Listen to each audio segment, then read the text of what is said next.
Narito pong muli si Nurse Dodong at nagsasabing magandang araw po sa inyong lahat.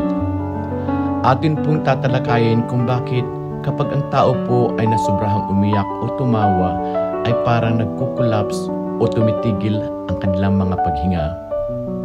Ito po ay napakagandang tanong at may paliwanag po dito mula sa pananaw ng physiology ng katawan ng tao.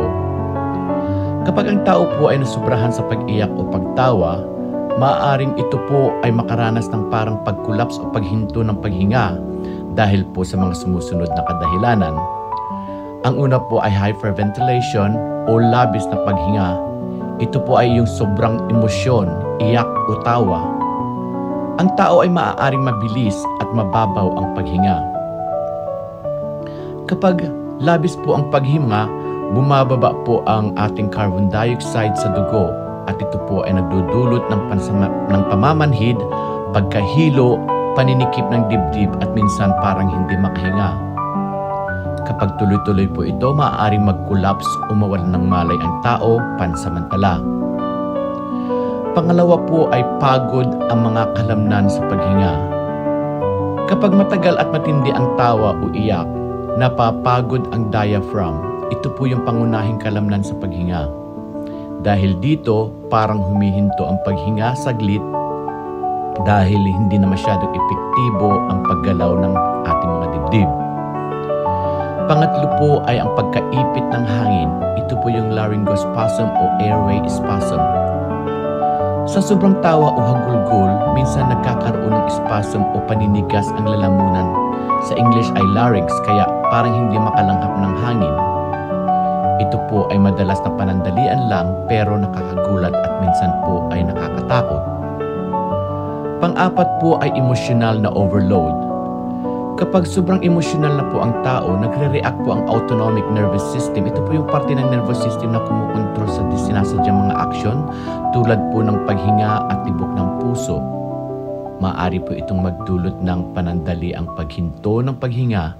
Ito po ay yung tinatawag nating involuntary breath holding. Bigla ang panghihina, pagkalula o pagkahimatay. Ito po yung tinatawag na vasovagal syncope. Panglima po ay ang pagputol ng pattern ng paghinga. Kapag tawa ka ng tawa o iyak ng iyak, hindi ka humihinga ng regular. Minsan, hindi sinasadyang huminto ka sa paghinga pansamantala, lalo na kung ubos na ang hangin mo sa katawan. Kaya parang naghahabol ng hininga o tila nawawala ang ating mga ulirak. Kaya ano po ang dapat natin gawin? Kung ikaw o ang ibang tao ay parang nahihirapang huminga sa sobrang iyak o tawa, nahihilo o nanghihina, para siyang magkukulaps, subukan po nating huminto sandali sa ginagawa. Tumigil muna sa tawa o iyak. Huminga po tayo ng malalim at dahan-dahan. Inhale po sa ilong, exhale sa bibig. Umupo o humiga sa komportableng posisyon.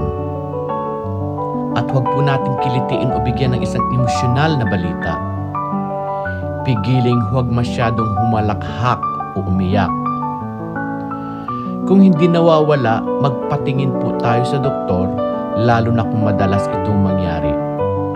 Mas maganda po kung tayo ay may kaalaman.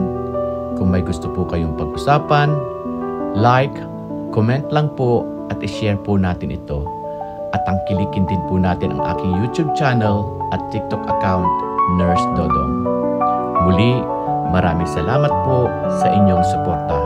Nurse Dodong po.